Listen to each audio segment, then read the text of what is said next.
This is Sparta!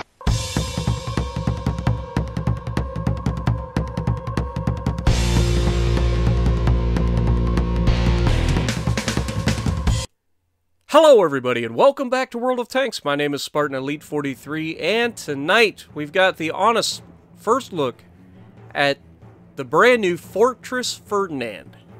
Tier 8 German tank destroyer premium. And so what are the goods? The goods? Its gun is absolutely amazing.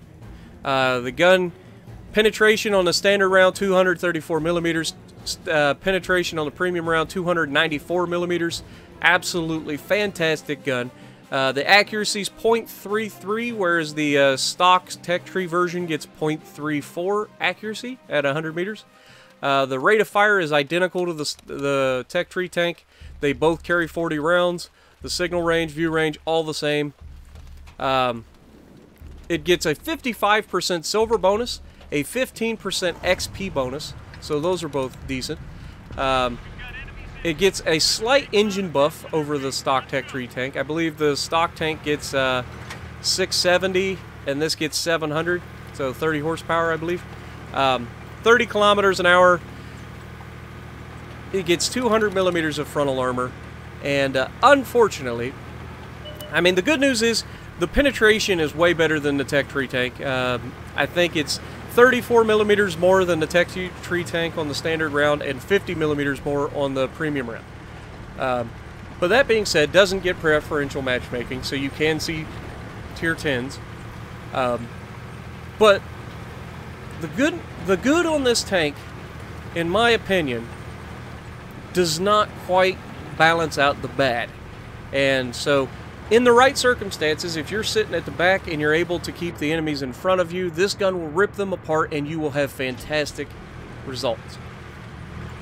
But under most circumstances, especially with the Blitzkrieg lights and mediums that we've got nowadays, the Ferdinand just does not cope well with them.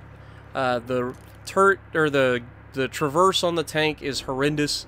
The forward speed is 30 kilometers an hour, which isn't that bad, but it doesn't feel like you're going that fast, and it takes so long to do everything. So there's a lot of situations where you can't quite take advantage of opportunities because of your lack of mobility, and that hurts this tank so badly compared to, say, the Jag Panther 2 or the Jag Panther 2, whatever you want to call it.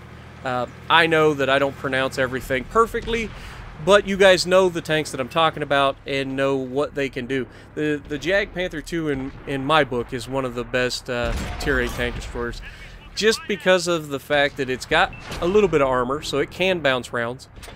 It's got that great mobility, and then that 128 is absolutely fantastic. But the 105 that you get on it is similar to this one.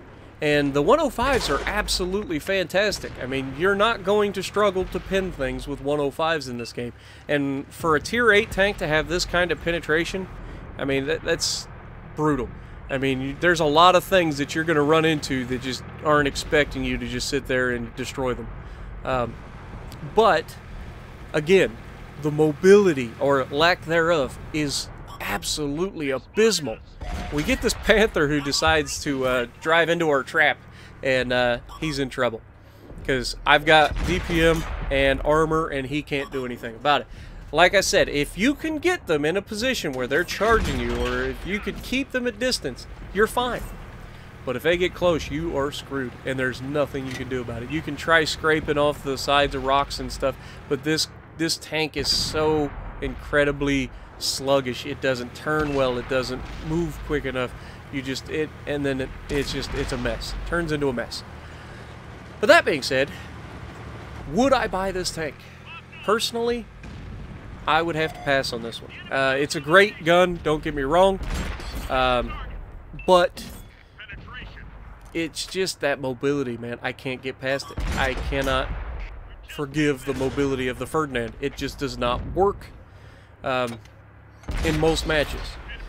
In some of the matches, the small map, this is a pretty small map, And you can see I was able to get into a position early, and I've been able to pretty much just ruin everybody's day.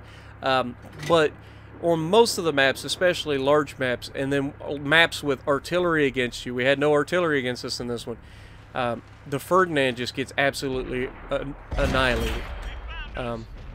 So that's one part of the Ferdinand that I just can't get past. Yes, the armor is kind of nice. You don't have to angle it too much to bounce things, but it's still flat Tiger armor, or Tiger P armor, and people pin it with impunity with good guns, like the T-28 Prot, the AT-15s, stuff like that you're going to run into. If you get into a slugfest, they can pin you just as easily as you pin them. So it basically comes down to who has the one bounce, who has the first shot, you know, something like that. It's not a bad looking tank. The camo I don't, you know, have a problem with, other than the fact that because it's a permanent camo, you've got essentially desert camo on every map. And, you know, that's one of the downsides of having permanent camos on these special tanks. But, you know, collectors will love this tank. People who love the Ferdinand will love this tank for the extra penetration. Personally, it's just not for me.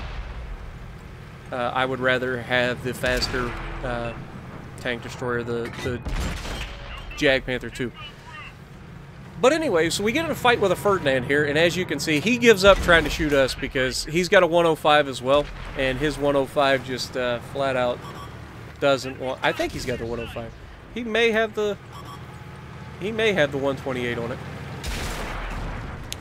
Nope, he definitely has a 105. But we're just going to keep pinning his superstructure. We're using APCR to go through for the extra pin, so we don't chance bouncing another one off of him. Down he goes, but we lose the match, unfortunately.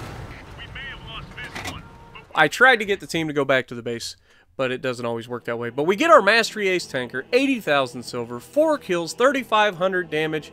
Not bad. So if you like what I'm doing, punch the like button, leave a comment below, subscribe to the channel if you haven't already, and as always, I will see you in the next video.